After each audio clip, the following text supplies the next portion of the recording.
अर्चना गौतम और प्रियंका चार चौधरी की फैंस खातिर एगो बुरा खबर बाटे। रिपोर्ट बा कि अब दोनों के बीच पहले जैसे दोस्ती नइखे। अर्चना गौतम अब प्रियंका चौधरी के अनफॉलो कर देले वाली। टेली चक्कर के एगो रिपोर्ट के मुताबिक अर्चना गौतम अब प्रियंका के इंस्टाग्राम पर फॉलो नहीं करत। वे हाल ही में अर्चना अपन बर्थडे पार्टी होस्ट के रहली। उनका बर्थडे पार्टी काफ़ी ग्रैंड रहल। अर्चना अपने सारे दोस्त के बुलौले रहली, उनमें प्रियंका के भी इन्वाइट के रहली। हालांकि प्रियंका ये पार्टी में ना पहुंचली और न ही वो मैसेज कैली। ये पर अर्चना नाराज हो गई।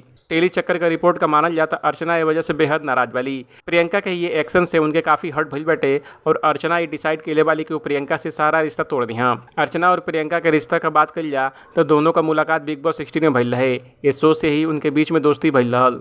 दोनों की बॉन्डिंग के फैंस काफ़ी पसंद के रहना।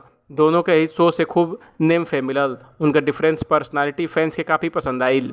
अब अर्चना गौतम शो खतरों के खिलाड़ी में दिखाई देतली। इस शो में अर्चना फैंस के खूब एंटरटेन करतली। अर्चना का फ़नी अंदाज ज़बरदस्त बाटे।